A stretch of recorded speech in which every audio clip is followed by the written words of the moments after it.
Hello दोस्तों, कैसे हैं आप सभी का स्वागत है आपके अपने चैनल RNBIS एकेडमी में। और जैसे आपने देखा, पिछली वीडियो में हमने बात किया प्रस्तावना पे। फिर उसके बाद हमने संविधान का भाग 1 जिसमें राज्यों के बारे में हमने चर्चाएं की और उसके सारे तत्व, कितने राज्य कैसे मिला, उसकी संप्रभुता क्या है, राज्य के लिए क्या क्या तत्व हैं, सारी चीज़ों पे बात किया।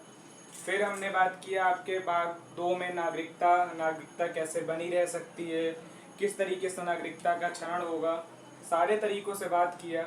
और आज उसी के क्रम में लगातार हम बढ़ रहे हैं और आज हम बात करने वाले हैं फंडामेंटल राइट्स, आपके मूल अधिकार जो सभी व्यक्तियों को संविधान के द्वारा दिए गए हैं।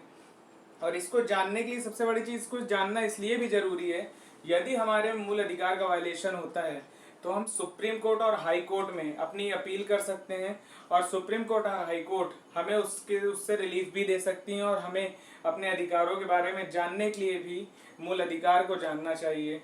तो आज हम मूल अधिकारों पे बात करेंगे, एक विस्तृत अध्ययन करेंगे कि मूल अधिकार का शुरू कैसे हुआ, हमारे संविधान में जुड़ा कैसे, सारी चीज़ों पे हम बात करेंगे।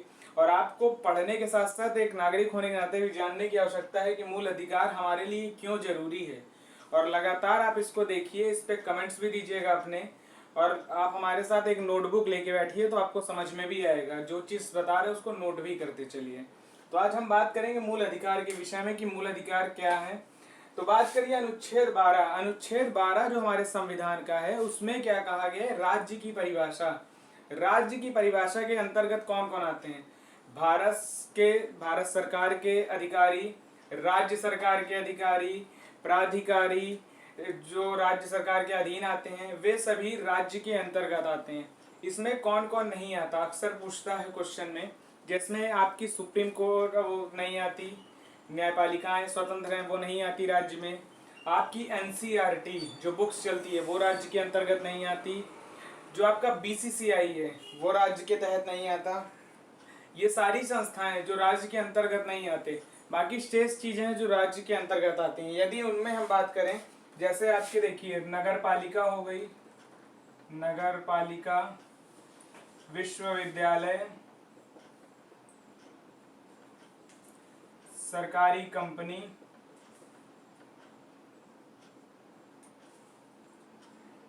औद्योगिक वित्तीयन के लिए जो बनी है, आपकी LIC हो गई,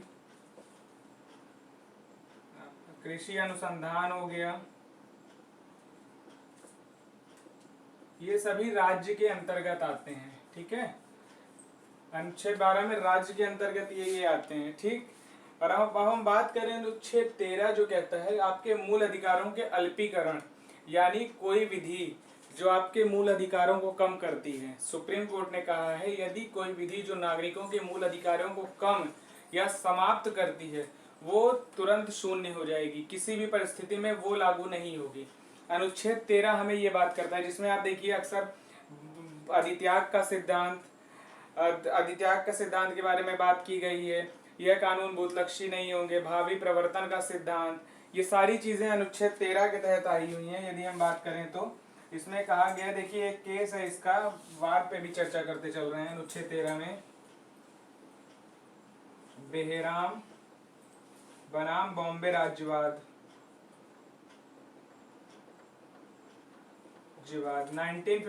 1955, इसमें कहा गया है कि कोई भी व्यक्ति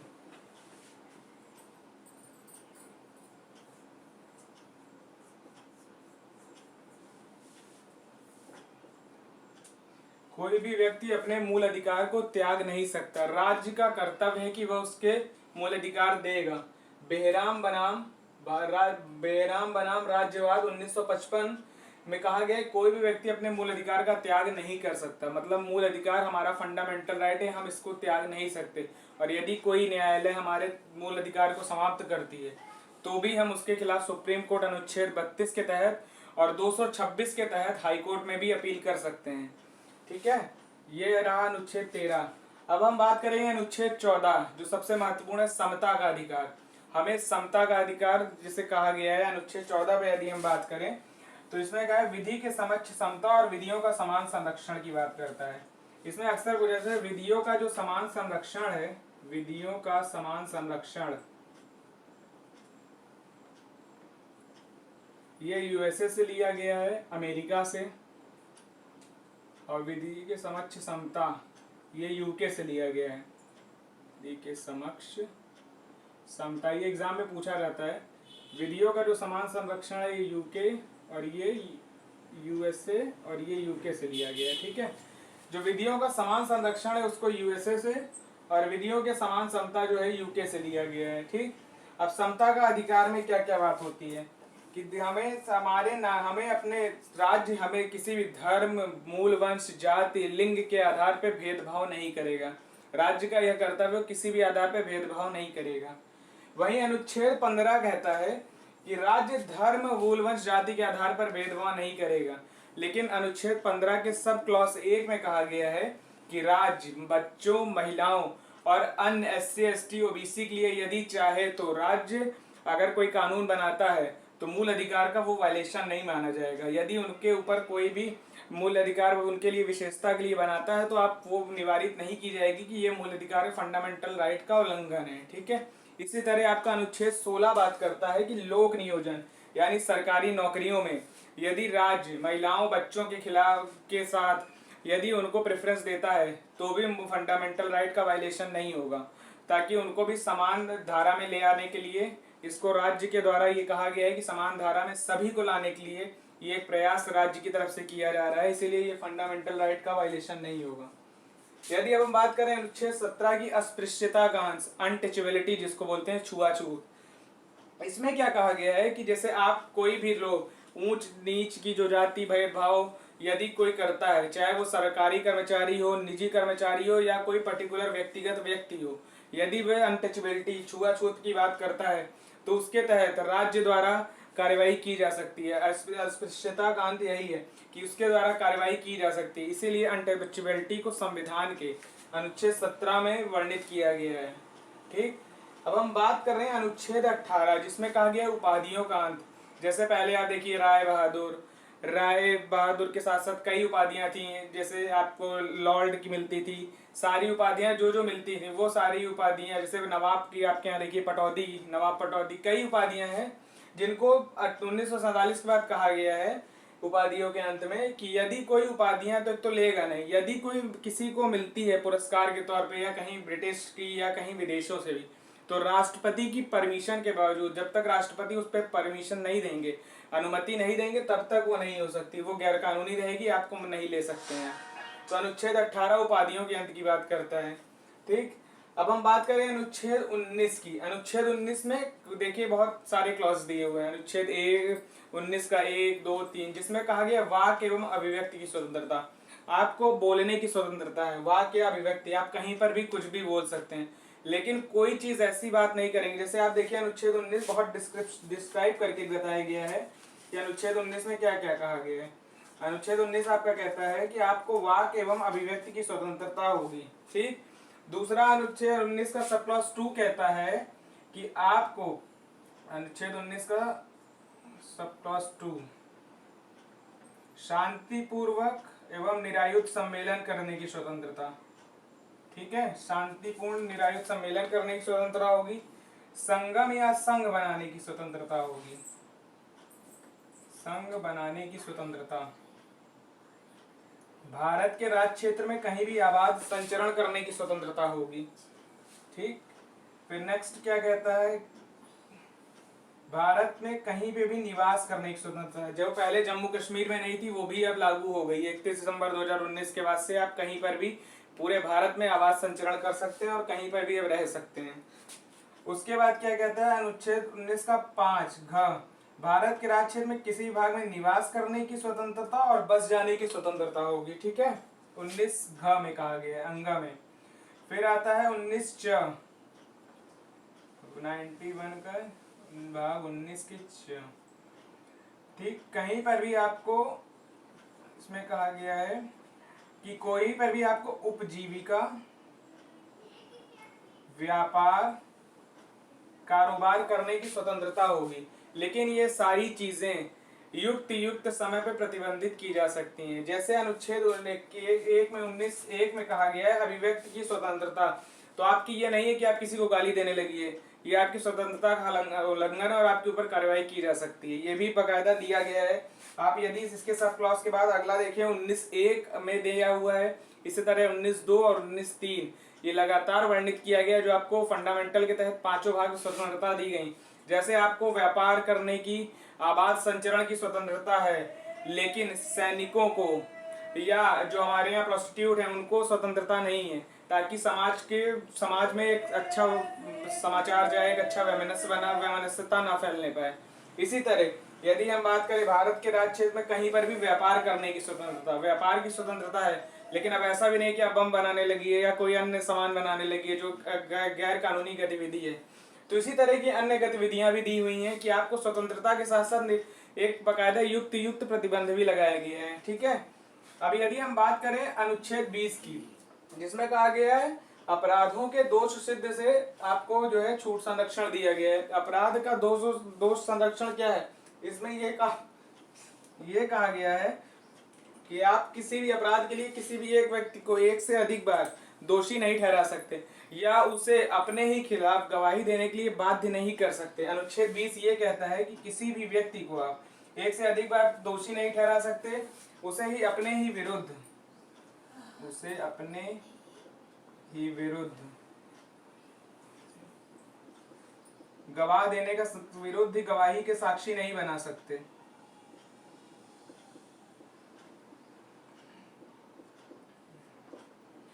और उसके बाद क्या क्या गया इसके 19(20) के 3 में, किसी भी व्यक्ति को एक दंड के लिए एक से अधिक बार दंडित नहीं किया जा सकता। जैसे किसी ने कोई एक अपराध किया, उसी व्यक्ति को एक अपराध के लिए एक से अधिक बार दंडित नहीं किया जाएगा।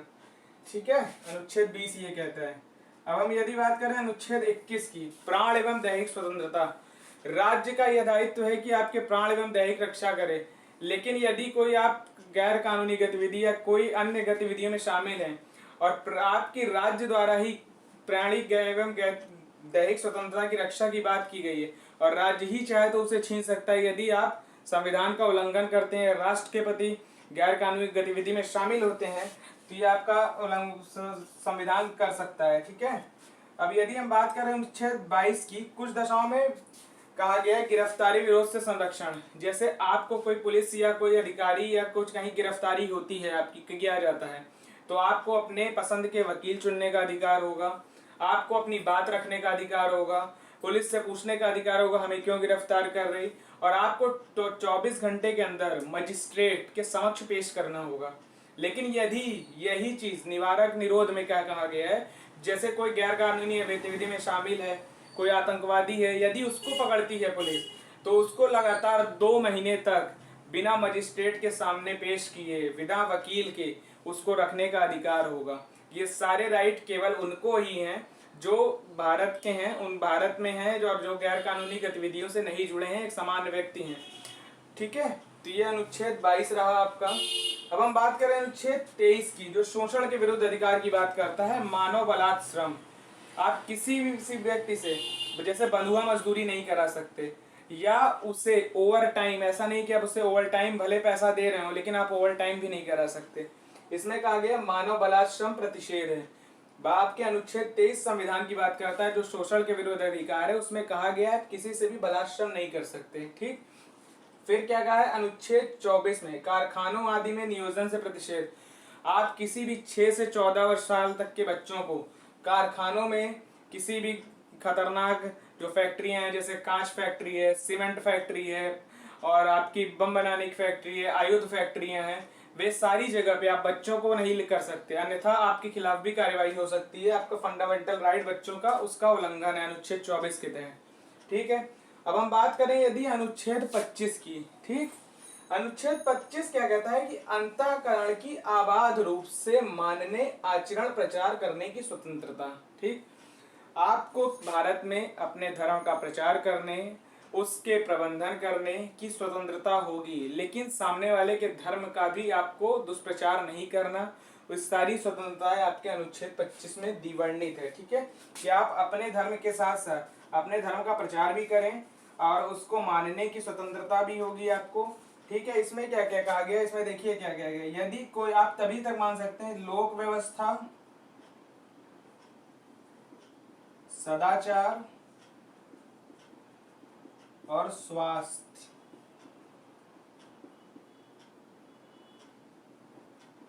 आप लोक व्यवस्था, सदाचार एवं स्वास्थ्य को बनाए रखते हुए अपने धर्म के प्रचार, प्रबंधन एवं प्रसार की स्वतंत्रता है। ठीक है। उसके बाद इसमें कहा गया है आपको धार्मिक आचरण, धार्मिक आचरण से संबंधित आर्थिक, वित्तीय और राजनैतिक, आर्थिक, वित्तीय और राजनैतिक अन्य लौकिक विनियम से निर्बंधन करती है। ठीक है, इसमें कहा गया है। फिर नेक्स्ट क्या कहा गया है इसमें कि आपको जैसे सिखों के लिए कहा गया है इसमें कृपाण धारण करना, जो कृपाण धारण करते हैं वो, उनको कृपाण धारण करने की स्वतंत्रता है, संविधान में आपके कहा गया है। ठीक है, और उनको, ये सिखों को अपना धर्म मानने की स्वतंत्रता है। ठीक, ये सारी चीजें कही गई हैं। फिर यदि हम बात करें आपके अनुच्छेद 26 धार्मिक कार्यों के प्रबंधन की स्वतंत्रता, आप किसी भी प्रकार के कार्य जो भारत में, जो आप किसी भी धर्म से जुड़े हुए हैं, अपने कार्यों को करने की स्वतंत्रता होगी और इसे मानने की स्वतंत्रता होगी। ठीक है, धार्मिक कार्यों को करने और इसको मानने की स्वतंत्रता होगी। ठीक है, इसमें ये कहा गया है नंबर 1 26 का कहा गया है। 26 के सब क्लॉज 1 में क्या कहा गया है कि धार्मिक के लिए आप संस्थाएं बना सकते हैं कार्य करने के लिए,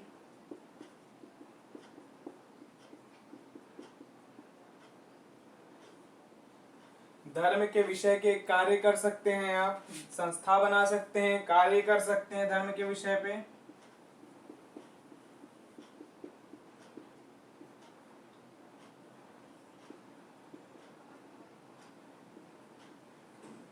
जंगम व संपत्ति के अर्जन कर सकते हैं आप राज्य के लिए। फिर उसके बाद लेकिन ऐसी जो संपत्ति है इनका प्रशासन विधि के द्वारा ही किया जाएगा। ठीक है, अनुच्छेद 26 ये कहता है।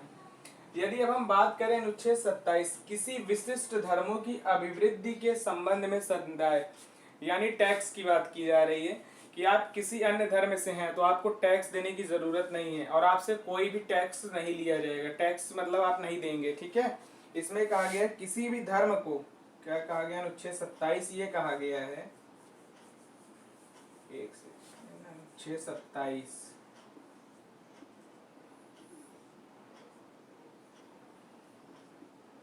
आप किसी भी धर्म को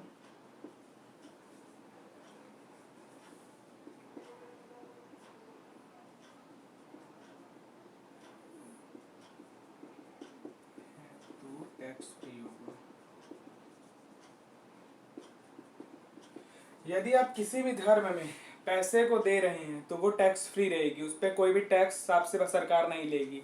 ठीक है, इसको ये जो है आपका धार्मिक रूप से स्वतंत्रता दी गई कि टैक्स में यदि आप दे रहे तो आपको फ्री किया जाएगा। ठीक है, फिर अनुच्छेद 28 कहता है आपको, अनुच्छेद 27 में कहा गया टैक्स फ्री रहेगी शिक्षण संस्थाओं में, शिक्षण संस्थाओं में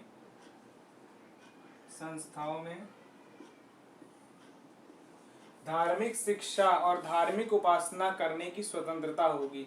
लेकिन इसमें भी 4 भाग दिए गए। यदि राज्य द्वारा पूर्णतः पोषित है तो वहां पे धर्म के आधार पर शिक्षा नहीं दी जाएगी। ठीक है, यदि पूर्णतः राज्य द्वारा पोषित है तो उसमें शिक्षा राज्य के द्वारा, राज्य की धर्म की शिक्षा नहीं दी जाएगी यदि राज्य के द्वारा पोषित है।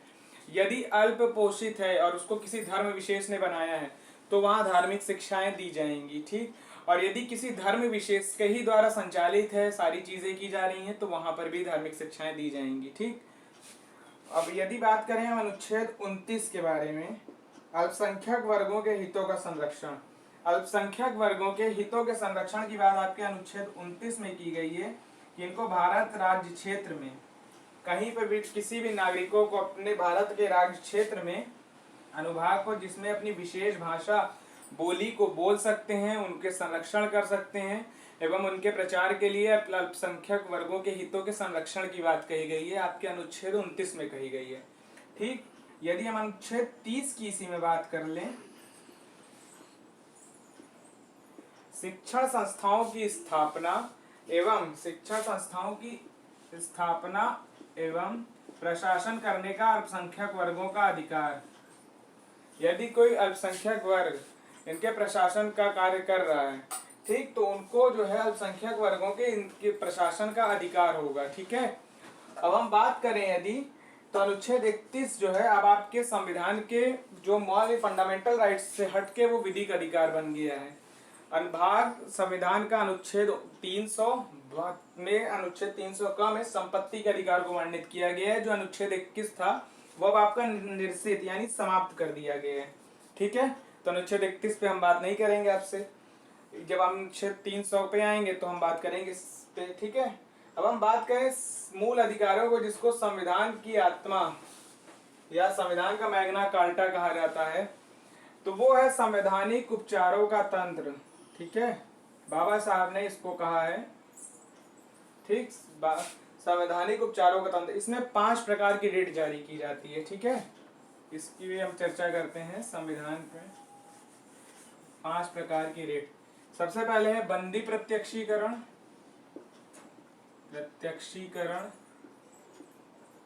परमादेश,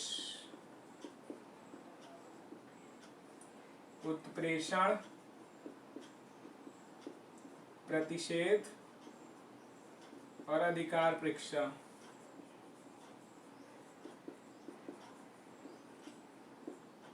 ये 5 प्रकार की रिट जारी की जाती है। अनुच्छेद 32 के तहत सुप्रीम कोर्ट जारी करती है और अनुच्छेद 226 के तहत हाई कोर्ट जारी करता है। बंदी प्रत्यक्षीकरण में कहा गया है किसी व्यक्ति को सशरीर न्यायालय में उपस्थित करना। यदि सशरीर मतलब होता है कि व्यक्ति के साथ में, वो व्यक्ति को कहीं पर भी, कोई व्यक्ति को पुलिस ने बिना बताए अरेस्ट कर लिया और कोई भी अन्य व्यक्ति जो उसका परिचित है या नहीं है, यदि वह कोर्ट में ये हैबियस कॉर्पस जिसको कहते हैं बंदी प्रत्यक्षीकरण की रिट यदि दायर कर दिया है, तो उसको सुप्रीम कोर्ट यदि इसको जारी करती है कि उसको पहुंचना है सुप्रीम कोर्ट, तो न्यायालय में यदि उसको कहीं पर भी रखा है पुलिस ने, तो उसको 24 घंटे के अंदर ये रिट जारी करने के बाद न्यायालय में तत्काल पेश होना है सशरीर व्यक्ति को। ठीक है, परमादेश की बात करें, कोई व्यक्ति, सरकार यदि पूछती है कोई व्यक्ति अपने कार्य को ढंग से नहीं कर रहा, तो उसके खिलाफ परमादेश की रिट जारी कर सकती है। परम आदेश कि आपका कार्य क्यों ना, आप क्या इसकी योग्यता रखते हैं, कैसे हैं आप, क्यों कर पा रहे हैं, क्यों नहीं कर पा रहे, उसकी सारी चीजों पे जांच कर सकती है। ठीक, अभी जो उत्प्रेषण और प्रतिषेध की रिट है ये न्यायालयों की रिट है। तो उत्प्रेषण में क्या होता है कि यदि कोई सुप्रीम कोर्ट में कोई सुप्रीम कोर्ट जो हाई कोर्ट के जो न्यायालय के बाहर के केस हैं उसको न्यायालय यदि सुन रही है और उस पर यदि निर्णय भी दे दी, तो सुप्रीम कोर्ट क्या करेगी, उस निर्णय को खारिज करके तत्काल उस मामले को अपने पास ले लेती है उत्प्रेषण रिट को जारी करके। ठीक है, इसी तरह यदि हम प्रतिषेध की बात करें, तो प्रतिषेध में क्या करती है, यदि हाई कोर्ट अपने क्षेत्र के बाहर के मामले को सुन रही है लेकिन निर्णय नहीं आया है। उत्प्रेषण में क्या होता है कि निर्णय आ चुका होता है, इसमें यदि निर्णय नहीं आया है और सुप्रीम कोर्ट को पता है कि अपने अधिकार के बाहर है, बात सुन रहा है, तो ये प्रतिषेध रिट को जारी करके तत्काल अपने मामले, ये हाई कोर्ट के पास जो मामले हैं उसको तत्काल सुप्रीम कोर्ट अपने पास मंगा लेती है। ठीक है, यदि हम अधिकार परीक्षा की बात करें, जो इसमें अनुच्छेद 32 में लास्ट वाली रिट हुई है अधिकार परीक्षा की। ठीक है,